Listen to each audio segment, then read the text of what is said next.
طارق عزیز مرحوم سے صرف 3 ملاقاتیں ہیں۔ پہلی ملاقات سن 1998 میں ہوئی۔ یہ پاکستان مسلم لیگ نون کے ٹکٹ پر MNA منتخب ہوئے تھے۔ نئے سیاستدان بنے تھے، سیاسی باریکیوں سے واقف نہیں تھے۔ میاں نواز شریف کے والد میاں شریف طارق عزیز کے فین تھے۔ وہ PTV کے عروج کے زمانے میں صرف نیلام گھر اور 9 بجے کا خبرنامہ دیکھتے تھے۔ چنانچہ طارق عزیز میاں شریف کی دعوت پر سیاست میں آ گئے اور سیدھے MNA بن گئے۔ پارٹی انہیں ثقافت کا وزیر بھی بنانا چاہتی تھی، لیکن پھر حکومت اور سپریم کورٹ آمنے سامنے آ گئے۔ 28 نومبر 1997 کا دن آ گیا۔ پنجاب ہاؤس راولپنڈی میں ورکرز اور لیڈر اکٹھے ہوئے۔ طارق عزیز سیاست کے پیچ و تاب نہیں جانتے تھے، لہٰذا یہ قیادت کے دل میں اپنی وفاداری کی دھاک بٹھانے کے لیے ساری حدیں کراس کر گئے اور سپریم کورٹ پر حملہ آور ہونے والے جتھے میں شامل ہو گئے۔ چیف جسٹس کے دروازے کی تختی اکھاڑی، ہوا میں لہرائی تصویریں بنوائیں اور اسی شام ان کا سیاسی کیریئر اڑتے ہی زخمی ہو گیا۔ یہ سپریم کورٹ پر حملہ کرنے والے ملزمان میں شامل کر لیے گئے۔ کیس چلا اور پھر یہ سن 2000 میں سیاست کے لیے نااہل قرار دے دیے گئے۔ میری طارق صاحب سے سپریم کورٹ حملے کے بعد پہلی ملاقات ہوئی تھی۔ MNA ہاسٹل میں رہتے تھے اور شام کے وقت مارگلا روڈ پر واک کرتے تھے۔ یہ مجھے واک کے لیے لے گئے۔ میں نے تازہ کالم لکھنا شروع کیا تھا۔ میرے جیسے نابالغ صحافی کے لیے اس وقت طارق عزیز جیسے لیجنڈ سے ملاقات اور واک اعزاز کی بات تھی۔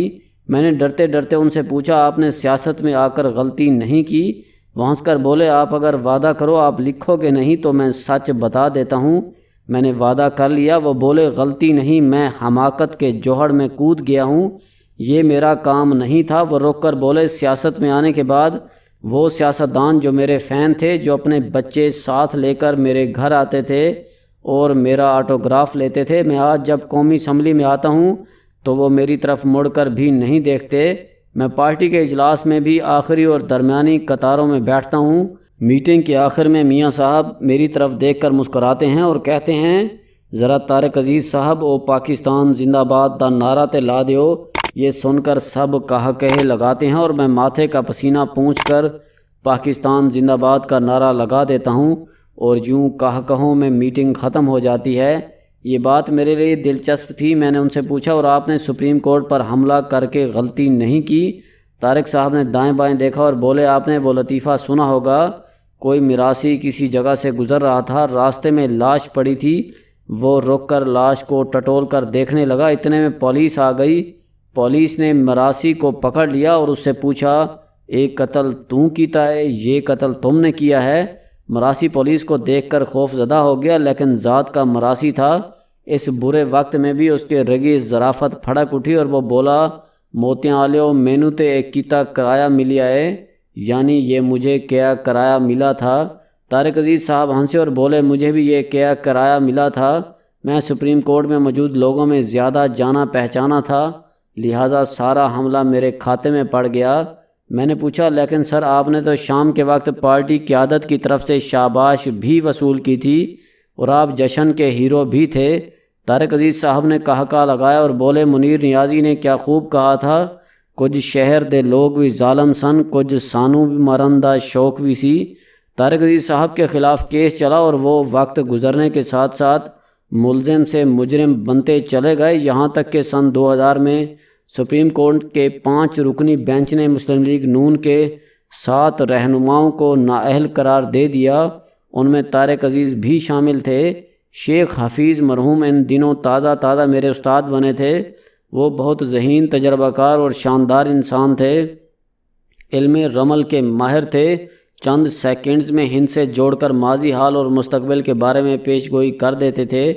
میں نے ان سے پوچھا، بابا جی طارق عزیز صاحب کے ساتھ کیا ہو رہا ہے؟ وہ ہنس کر بولے، انسان کا عروج اور زوال دونوں کسی نہ کسی واقعے سے سٹارٹ ہوتے ہیں، اور طارق عزیز کے ہاتھ میں چیف جسٹس کی تختی کا آ جانا وہ واقعہ ہے جس سے ان کا زوال شروع ہو گیا ہے۔ یہ اب گیلی مٹی کے بند کی طرح گرتے چلے جائیں گے۔ مجھے بابا جی کی بات عجیب لگی، لیکن وقت نے یہ ثابت کر دیا، طارق عزیز کے پاؤں اس کے بعد جم نہیں سکے۔ پاکستان مسلم لیگ کاف بنی تو یہ اپنے گزرے وقت کو واپس لانے کے لیے کاف لیگ میں بھی شامل ہو گئے۔ چودھری شجاعت حسین نے ان کا پروگرام طارق عزیز شو بھی بحال کروا دیا، لیکن طارق عزیز اور ان کے شو کی مقبولیت واپس نہ آ سکی۔ آپ وقت کا ہیر پھیر دیکھیے، سٹیج بھی وہی تھا، چینل بھی وہی تھا اور طارق عزیز بھی وہی تھے، لیکن وقت ان کی مٹھی سے کھسک چکا تھا، لہٰذا وہ دوبارہ اپنے فارم میں واپس نہ آ سکے۔ میری ان سے دوسری ملاقات اس دور میں 2004 میں ہوئی۔ ان کے لہجے میں اب مایوسی آ چکی تھی، وہ تھوڑے تھوڑے سے اکھڑے ہوئے محسوس ہو رہے تھے۔ میں نے ان سے پوچھا، اگر آپ کی لائف ریورس ہو جائے اور آپ کے سامنے فلم، ٹی وی اور رائٹنگ 3 شعبے رکھے جائیں تو آپ کیا بننا چاہیں گے؟ وہ فوراً بولے، چندہ میں صرف رائٹر بنوں گا۔ وہ رکے اور ٹھوس لہجے میں بولے، میں نے لکھنا بند کر کے بہت بڑی غلطی کی تھی، مجھے شاعری کرنی چاہیے تھی، کتابیں لکھنی چاہیے تھیں اور تمہاری طرح کالم لکھنے چاہیے تھے۔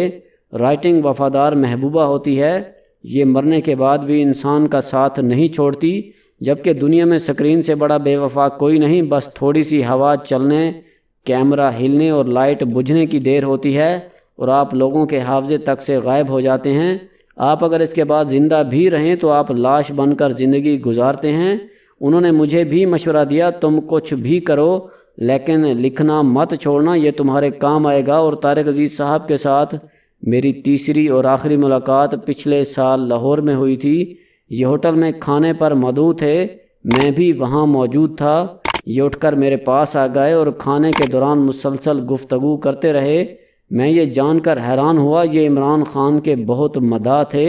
ان کا خیال تھا خان ملک کے لیے کچھ کرنا چاہتا ہے اور یہ کچھ نہ کچھ کرے گا۔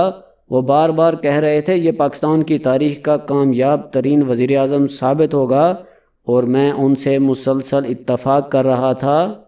یہ اتفاق ان کو کھٹک گیا اور وہ مجھے غور سے دیکھ کر بولے، تم مجھے الو بنا رہے ہو؟ میں نے ہنس کر جواب دیا، سر میری کیا مجال ہے، بس آپ 2 سال انتظار کر لیں، پورا ملک مل کر آپ کو کہہ رہا ہوگا۔ وہ ہنسے اور ان کے حلق میں لقمہ پھنس گیا۔ میں نے انہیں پانی پیش کر دیا، وہ اس کے بعد موضوع تبدیل کرتے رہے۔ بات کتابوں سے ہوتی ہوئی سفر تک پہنچی اور وہ آخر میں بولے، تمہیں سب سے زیادہ کون سا ملک پسند ہے؟ میں نے ہنس کر جواب دیا، نیا پاکستان۔